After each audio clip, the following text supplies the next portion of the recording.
Oke, kita belum sempat bahas info soal Yu-Gi-Oh! Master Duel. Jadi sebelum game ini rilis, coba kita bahas dulu beberapa fitur baru dan juga informasi tambahan soal video game satu ini. Info terakhir yang kita dapat soal Yu-Gi-Oh! Master Duel diberikan oleh Konami pada saat event Jam Festa 2022 dan video preview fitur yang diunggah oleh channel Yu-Gi-Oh! TCG Europe berupa video trailer baru, fitur pada main menu, dan kustomisasi profil. Nah, sekarang coba kita ulik bareng dulu ya video trailernya ini. Oke, digitalisasi permainan kartu menggambarkan bahwa Konami benar-benar pengen membawa permainan fisik TCG OCG menjadi permainan digital juga. Nah, ini salah satu cuplikan gameplaynya dan udah kita bahas juga di video info Master Duel yang lalu soal gimana gameplaynya, gimana animasinya, dan fitur-fitur lainnya. Yang semuanya ini sih keren-keren. Yu-Gi-Oh! Master Duel. Yu-Gi-Oh! Master Duel. Data permainan bisa disambungkan ke berbagai platform, data linkage. Oke, akhirnya berita ini udah resmi ya teman-teman, kalau Master Duel bisa multi-platform dan datanya bisa dibawa ke platform lain, termasuk dari PlayStation ke device mobile sama desktop, dan semoga aja Nintendo Switch juga. Karena sebelumnya Konami nggak mau komentar ya soal fitur ini, tapi berarti sekarang udah terkonfirmasi. Ada data transfernya, kayak di Yu-Gi-Oh! Duel Links mungkin ya. Nanti data akunnya bisa dijembatani Konami ID juga, kemungkinan. Kemarin sebenarnya sempat heboh juga soal pesan email dari Konami buat pengguna akun Konami ID, ngasih tahu kalau Konami ID bakal ada sedikit update soal perlakuan datanya yang nantinya akan diimplementasikan di bulan Januari. Tapi kita masih nggak tahu sih ya, kita masih belum tahu apakah ini ada hubungannya sama Yu-Gi-Oh! Master Duel apa enggak. Bermain dengan duelis dari seluruh dunia kapan saja, di mana saja. Ya pastinya ini kelebihan era digital sekarang ini. Duelis jadi bisa duel bareng duelis lain dari berbagai negara dan tentunya Master Duel sangat mengakomodasi hal ini. Game Yu-Gi-Oh! Pamungkas lahir di sini, sampai-sampai dilabeli sebagai Q-Kyok atau Ultimate. Seolah Konami yakin kalau setelah game ini rilis, pemainnya nggak bakalan dikecewakan. Oke, kita masuk ke duelnya.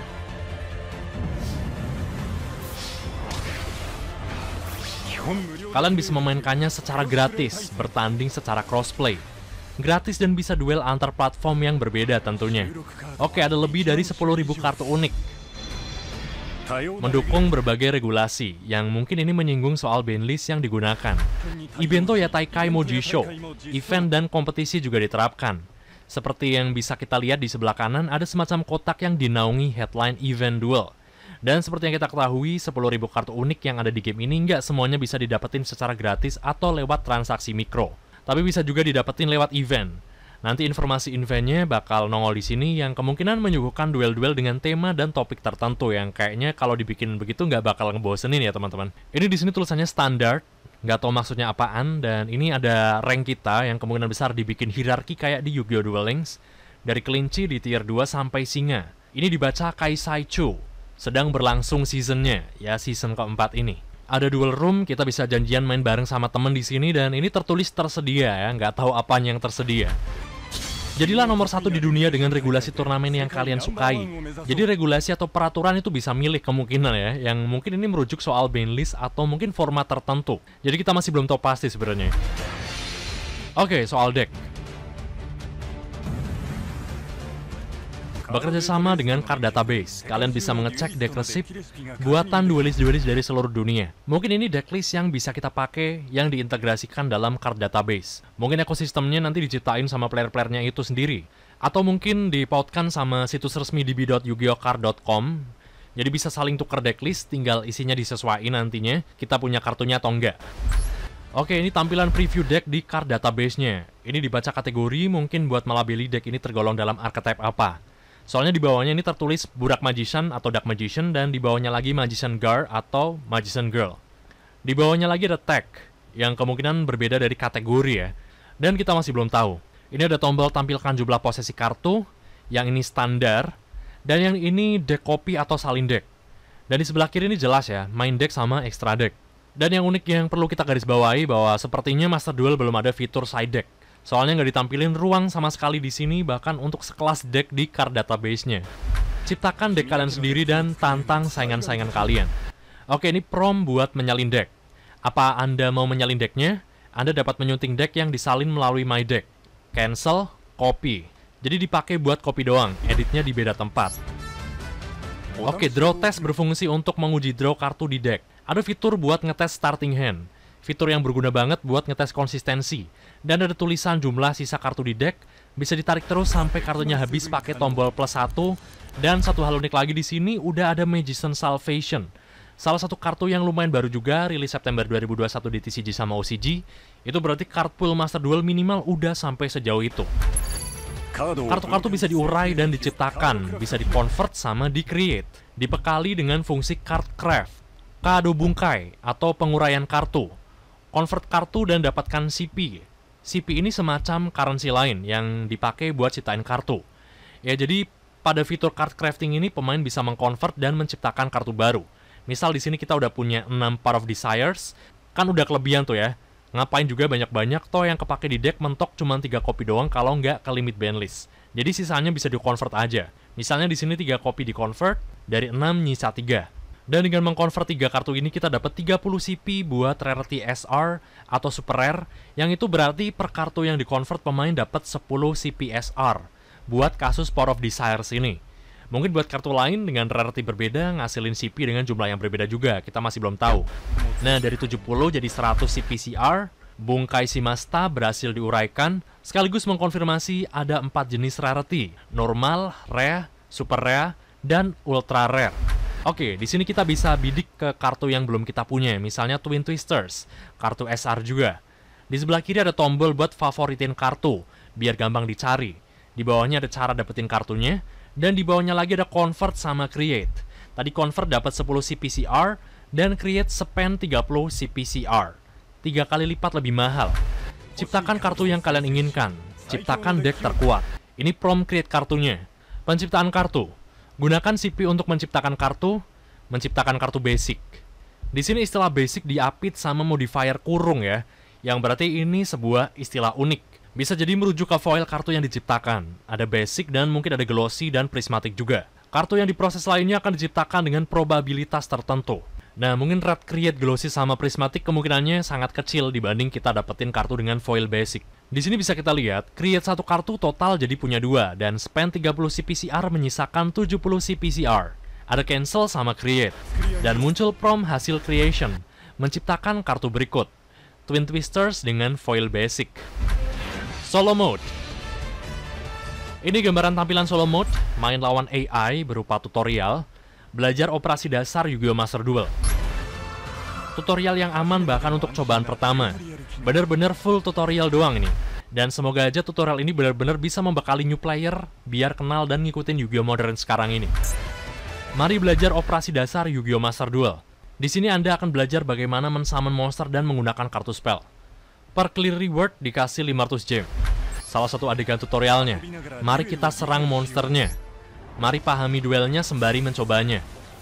Memberikan damage kepada life point lawan sejumlah selisih attack antara kedua monster yang bertarung tadi. Ada 4 story baru di sini yang sebelumnya cuma nampilin Gem Knight, World Legacy, Saddle, sama Clifford. Sekarang ada nuansa baru kayak tutorial, strategi duel, Zetai Naruteyo atau Monarch, Roku Regino Senshi atau kemungkinan bercerita soal 6 elemen Sabers dan Elemental Lords. Terapkan spell atau trap Monarch secara optimal untuk melakukan tribute summon dan memunculkan efek-efek kuat. Sebuah konsep kehancuran. Monarch menguasai segalanya. Solo Mode, sebuah tempat yang kalian bisa menjumpai cerita-cerita keren yang ada pada ilustrasi kartu. Erebus The Underworld Monarch. Mari kita menyelam masuk ke dalam Yu-Gi-Oh! Sembari memainkan banyak cerita. Duduk di singgasana masih dalam kegelapan. Erebus, yang memiliki kekuatan kegelapan yang kuat, melihat kehancuran di dunia sebagai sesuatu yang lumrah. Ya, semoga aja bisa menguak tabir soal lore kartu Yu-Gi-Oh! Yang beberapa masih jadi plot hole. Dan currency ini juga masih jadi misteri ya teman-teman, belum ada informasi lanjut soal ini. Clear reward dapat structure deck. Mari abadikan kekuatan Monarch level 6 lewat tribute summon. Penting untuk menyiapkan monster-monster buat ditribute seperti misalnya lewat double summon atau reinforced truth. Story clear dan dapat reward. Sekarang perihal shop. Oke, ini tampilan buat beli kartunya ya. Di antara ribuan kartu, salah satunya adalah takdir baru yang sedang menanti pertemuan dengan Anda. Di sini ada pilihan informasi lebih lanjut. Rate, mungkin buat lihat seberapa susah mendapatkan tiap-tiap kartunya. Forbidden or limited list, dan kartu-kartu yang ada di pack. Satu pack seharga 100 gem. Bundle 10 pack seharga 1000 gem. Dan di sini ada keterangan garansi 1 SR atau rarity lebih tinggi jika membeli 10 pack. Lumayan ya, jadi nggak ngenes-ngenes banget kalau gacha. Pakai 1000 gem untuk membeli master pack. Ini gem yang dimiliki, terus ada pilihan cancel sama purchase, Dan seperti inilah tampilan gacanya. Tadi beli 10 pack, bisa di skip atau di open satu-satu, dan animasinya dibikin memanjakan mata juga tentunya, biar dopamin kita tetap pengennya gacha terus mungkin ya. Berbagai macam pack sekarang tersedia. Nah, jadi per pack isinya 8 kartu. 2 kartu yang bersinar ini kemungkinan mengisyaratkan sebagai kartu premium. Kalau dia rarity SR atau UR. Ada Fire Trooper, Flying Sea, Time Thief Retrograde, Lady Ninja Yae, Cannon the Melodious Diva, Spell Power Grasp, dan dapat SR Revendred Executor sama UR Atomic Scrap Dragon. Nah, kalau dapat minimal SR, kita dapat kunci nih. Dan kita masih belum tahu kuncinya itu dipakai buat apa ntar. Kartu yang diperoleh, aku menemukan sebuah kartu pack baru. Sebuah pack baru bisa muncul tergantung pada kartu yang kalian dapatkan. Dan di sini ada spekulasi menarik. Mungkin pertama, setiap pemain disuruh gacha di Master Pack dulu. Master Pack ini buat dijadiin starter, kita dapat kartu random apa nantinya, dan kartu tersebut bakalan membuka pack-pack baru. Misalnya kita dapat Ojama King, dan menyebabkan sebuah secret pack itu terbuka yang bernama Itazura Panic, atau Panik Nakal. Terus tadi dapat Atomic Scrap Dragon ngebuka secret pack Haikimono no Saiki atau pengolahan limbah. Jadi kesimpulannya, buat mengunlock secret pack sebanyak-banyaknya, pemain juga mesti gacha dulu di master pack sebanyak-banyaknya juga. Dan kayaknya ini bakalan jadi tekor juga teman-teman. Karena di awal pemain gak serta-merta langsung bisa build deck yang mereka rencanain dari awal. Karena build deck suatu player jelas bakal dipengaruhi banget sama kartu yang didapetin terlebih dahulu di master pack-nya. Misalnya nih, kita pengen build deck Dark Magician. Mungkin kita pertama mesti hoki gacha kartu yang berhubungan sama Dark Magician terlebih dahulu ya. Biar secret pack-nya itu muncul dan kita bisa dapetin kartu-kartu yang berhubungan sama Dark Magician lainnya. Jadi tiap pemain nantinya bakal punya deck yang sangat unik dibandingkan sama player lain. Kecuali kalau playernya itu Sultan ya. Jadi tinggal wheel aja master pack-nya. Tapi bisa jadi card list di master pack-nya juga terbatas sih. Dan mungkin ada pack standar lainnya yang bukan tergolong secret pack. Di shop pemain juga bisa membeli field, kosmetik yang pernah disinggung di video pertama. Sebuah field volkanik dikelilingi lava mendidih. Keinginan kuat untuk bertumbuh sebagai duelist. Di bawah ada Chui Jiko atau semacam pemberitahuan penting. Terus apa itu duel field dan field viewer buat lihat preview estetika fieldnya. Dan ternyata dijual seharga 400 gem, termasuk mahal juga sih. Berbagai macam aksesoris untuk menghiasi duel. Card protector atau sleeve ya ini. Contohnya ada Trishula Dragon of the Ice Barrier, pemberitahuan penting sama apa itu protector. Harganya 100 gem. Ada juga icon, ikon yang menggambarkan salah satu orang suci dari bangsa terpelajar, menampilkan Ecclesia the Drachma Saint, pemberitahuan penting dan apa itu icon, harganya paling murah yaitu 50 gem. Terakhir ada Mate, bukan pet ya, karena Dark Magician bukan hewan piaraan juga. Harganya 300 gem buat Mate Dark Magician ini.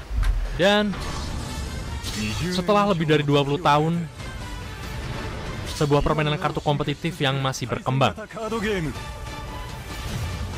Duel puncak tertinggi dalam sejarah menanti kalian di dunia digital.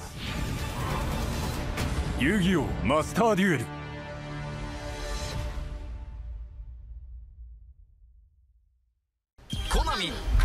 Jadi itulah informasi baru yang kita dapetin dari trailer terbarunya ini. Soal tanggal rilis masih belum dipastikan kapan game ini bakal keluar. Tapi tenang, kabarnya game ini akan rilis di musim winter, jadi rentang antara Desember 2021 sampai Maret 2022. Soal tampilan main menu dan kustomisasi profil kurang lebih seperti ini sih nantinya. Menu utama terdiri dari 4 pilihan, duel, deck, solo, sama shop. Semuanya udah dijelasin di trailernya ya. Di sebelah pojok kanan atas juga ada tampilan notifikasi yang kayaknya buat ngecek info baru dari gamenya. Yang mungkin terkait event. Ada juga misi, yang kemungkinan ngasih pemainnya reward kalau dikerjain. Ada gift box, yang kemungkinan buat naruh reward kali ya. Terus friend buat nampilin friend list. Dan ada sub menu juga yang kita belum tahu isinya apa aja. Di sini juga ada topics, menampilkan beberapa konten slider, tapi yang baru kelihatan cuma tampilan duel live-nya aja ya ini. Yang nggak tahu itu nampilin duel apa. Dan duelnya kayaknya bisa ditonton secara langsung dan mungkin juga nampilin headline event yang sedang berlangsung juga. Oh iya, di pojok kiri atas ada tampilan profil, menampilkan icon, nickname, level, sama rank-nya. Kalau dipencet, pemain bisa mengkustomisasi profil pemain. Seperti inilah tampilan keseluruhan profil pemain secara ringkas. Ada banner atau monster art-nya di sini, yang nantinya monsternya bakal nongol di main menu, dan pastinya dengan tampilan resolusi tinggi. Ada juga icon, nickname, level, duelist ID.